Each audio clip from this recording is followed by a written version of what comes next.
नमस्कार, हमारा fast news में मैं रिया पांडे आप सभी का स्वागत करती हूं। तो चलिए नजर डालते हैं कुछ खास खबरों पर। इनेलो युवा नेता अर्जुन चौटाला डीएपी खाद के मूल्यों, कृषि कानूनों, गेहूं खरीद मुद्दों पर विरोध प्रदर्शन करने के लिए अंबाला पहुंचे। इनेलो कार्यकर्ताओं ने उपायुक्त कार्यालय तक पैदल मार्च करते हुए विरोध प्रदर्शन किया व अर्जुन चौटाला ने सीटीएम को राज्यपाल के नाम अपनी मांगों को लेकर ज्ञापन सौंपा। अर्जुन चौटाला ने कहा कि केंद्र सरकार आज हर मुद्दे पर फेल है। हरियाणा में भाजपा जाजपा नेताओं का जनता हर जगह विरोध कर रही है क्योंकि हरियाणा में कमजोर और नाकाम सरकार है।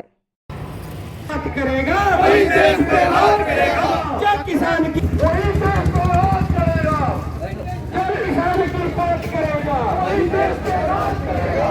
जिंदाबाद मुर्दाबाद मुर्दाबाद, देश पे राज करेगा।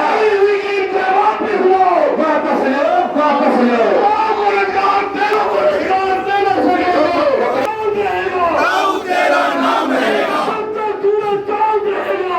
तेरा नाम रहेगा। हम तुम्हारे साथ हैं, हम तुम्हारे साथ हैं। जिंदाबाद जिंदाबाद जिंदाबाद जिंदाबाद, अमर रहे अमर रहे अमर रहे।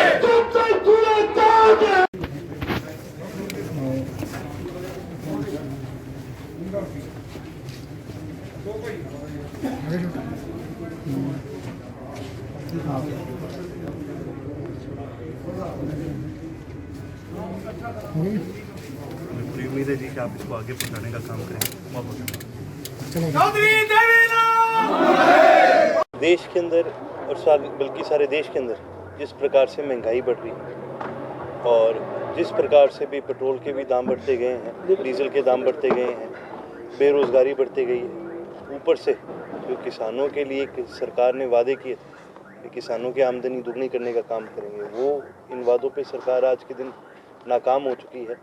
और कई और भी कारण हैं जिनकी वजह से इंडियन नेशनल लोकदल ने ये फैसला करा है कि हरियाणा के हर ज़िले में हमारी जितनी भी ज़िले की कार्यकारिणी हैं, सारे हल्कों की कार्यकारिणी जो उनके अंडर आती है, सभी साथी मिल करके डीसी ऑफिस जा करके ज्ञापन सौंपने का काम करेंगे। बातचीत के लिए सरकार ने बुलाया, ये बहुत अच्छी बात है, लेकिन कहीं ऐसा ना हो कि पहले की तरह सरकार सिर्फ बातचीत के लिए बुलाए और सिर्फ मीडिया को, आम जनता को दिखाने के लिए कि भी हम बात करना चाह रहे हैं। सबसे गलत चीज़ तो मेरा ये मानना है, जिस प्रकार से सरकार बार बार भाई जो किसान हैं उनकी डिमांडों को भाई एक्सेप्ट करने से जो मना कर रही है। भाई किसानों की पहले ही दिन से एक डिमांड रही है कि ये 3 काले कानून वापस लिए जाएं और एमएसपी पर कानून बनाया जाए। जब किसानों ने बार बार अपना पक्ष रखा है और क्या उनका पक्ष है भी, क्या उनकी डिमांड है, उन्होंने हर बार वो सेम डिमांड रखी है, तो सरकार को भी कहीं ना कहीं उन किसानों की बात माननी थी और उनकी बात मान करके जो उनकी डिमांडें हैं उनको पूरा करने का काम करना चाहिए। काले कानून वापस लेने चाहिए और साथ ही साथ एमएसपी के ऊपर एक पूरे देश के अंदर एक ऐसा कानून बनाना चाहिए कि कोई भी एमएसपी से अगर नीचे की खरीद करता है तो वो गैर कानूनी, उसको बनाने का एक कानून बनाना चाहिए। ये तो बहुत जाहिर सी बात है, पहले ही दिन जब जेजेपी बीजेपी में गई तो उस दिन से ही उनका विरोध होने लग गया था। और बीजेपी का भी आप एक चीज़ मान के चलो, हालांकि इन्होंने सरकार बना ली दोनों पार्टियों ने गठबंधन करके, लेकिन हरियाणा में 50 सीटें भारतीय जनता पार्टी के खिलाफ हैं। हरियाणा की जनता ने एक मैंडेट दिया था कि भी हम बीजेपी की सरकार नहीं चाहते, तभी इस पार्टी के खिलाफ ज़्यादा सीटें गई हैं, तभी ऑपोजिशन को ज़्यादा सीटें गई थी। हालांकि इन्होंने गठबंधन करके सरकार बना ली, पर ये सरकार एक बहुत ही कमज़ोर और नाकाम सरकार, और इसका आपको पूरे प्रदेश में देखने को मिल जाएगा। जगह जगह जिस प्रकार से इनके मंत्रियों का विरोध हो रहा है, डिप्टी सीएम और मुख्यमंत्री का जिस प्रकार से विरोध हो रहा है, और विरोध नहीं, आप कभी सोशल मीडिया पे जाके देखना, इतनी गंदी गंदी गाली लोग इनको बकते हैं कि भाई ये तो विरोध से भी एक कदम ऊपर जा चुका है। जिस प्रकार से भी हरियाणा की जनता का आप यूँ लगा लो, जो एक वो होता है किसी भी नेता के प्रति कोई इज्जत भी होती है, वो भी इनके प्रति सारी खत्म हो चुकी है। आज हरियाणा की जनता ने मिल करके फैसला करा है कि भी ये 2 ऐसी पार्टी है, इसका हमेशा के लिए इनका बहिष्कार करने का फैसला करा है। वो तो बड़बोले हैं, कुछ भी बोलते जाएंगे। आप एक चीज़ देखो, इन्होंने तो सबसे पहला तो किसानों को ये वादा करा था, हम चाहे कुछ हो जाए हम कभी बीजेपी में नहीं जाएंगे। फिर इन्होंने वादा करा था कि भाई जो एमएसपी है इसके ऊपर 100 रुपये और देने का काम करेंगे। फिर इन्होंने पता नहीं निरंतर कितने वादे करें। ये तो हम पहले ही क्या करते थे, जमा झूठी पार्टी।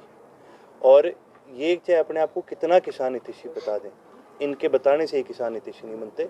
वो देश का किसान फैसला करेगा उनका हितैषी कौन है, और देश के किसान ने साफ ये फैसला कर दिया कि भाई ये जो लोग हैं ये हमारे हितैषी नहीं है। कुंभ का मेला शुरू होने वाला है, तब सरकार की चिंता कहाँ गई कोरोना की, मेरे को ये बता दो। कुंभ का मेला एक ऐसा मेला है जिसमें 50 लाख से भी ज़्यादा लोग, करोड़ों की संख्या में लोग इकट्ठे होते हैं। एक एक दिन में 50 लाख से ज़्यादा लोग स्नान करते हैं, और उसी पानी को बार आगे भी लोग उसी पानी को यूज़ करते हैं। तब सरकार को क्या कोरोना की चिंता नहीं है? वो चिंता कहाँ गई इनकी कोरोना की?